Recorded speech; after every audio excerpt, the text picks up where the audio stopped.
You want to be the defensive player of the week in the NBA? Punch yourself in the face. Helmets Off is on.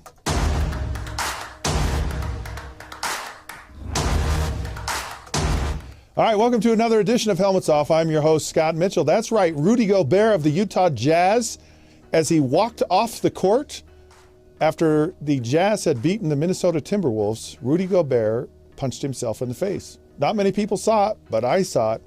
Do you know why he punched himself in the face? Well, Karl Anthony Towns was kind of schooling Rudy earlier in the year.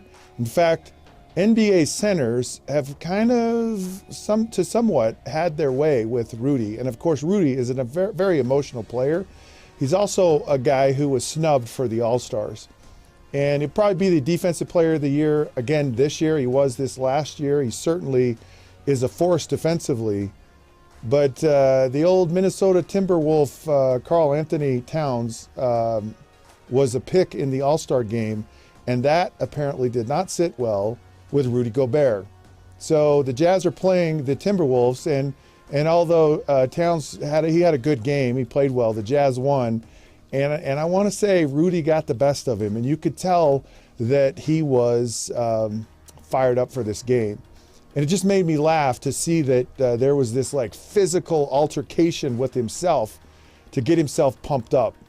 And you think of players through the years who have actually, I don't know, there's punched themselves or they've somehow been wounded. I think of the Black Knight in Monty Python and the Holy Grail, where he won't let King Arthur pass in the forest. And they have this altercation. He ends up with like no limbs. And he's like, a mere flesh wound, and I'm not dead yet. And it's just a funny thing. And then there was Mike Reed. Mike Reed, who played on the PGA Tour, one of the nicest guys, I mean, in the entire world. They called him Radar. And he used to hit a golf ball straight down the fairway and never, ever missed the fairway, except for on a rare occasion. And there's some old footage of Mike Reed actually having a physical altercation with himself in the woods. And he punches himself literally in the face to get himself going. I have to wonder, to what extent would you go to make yourself a better player, a better person? How much would you be willing to, pay the price for your success? I remember interviewing Ronnie Lott not too long ago, and there's this famous story about him actually cutting his finger off. He cut off his pinky to play football, and it's kind of urban legend to some degree, and it's like it shows that Ronnie Lott's arguably one of the greatest players in the NFL history, and certainly one of the toughest. And when I asked Ronnie about his experience, he said, actually, it's a reminder on a daily basis of how much of myself I've had to give up and to sacrifice to play football and to play it at the level that I did.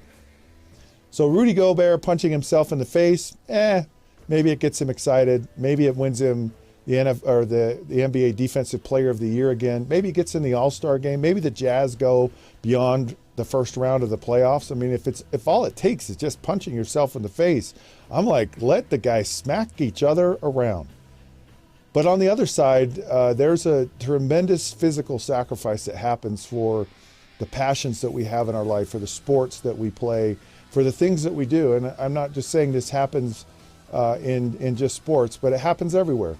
We have people on a day-to-day basis, our military, who very willingly sacrifice all they have, their lives, often their sanity, their limbs. They sacrifice a tremendous amount in the name of freedom, and that's really what's important if you really want to get down to what matters and the things that we're willing to give up for the things that are great in our life. All right, Helmets Off is now off. You can text Helmets to 65537. Go to Facebook at the Helmets Off Podcast, and also on Twitter at the Helmets Off Show.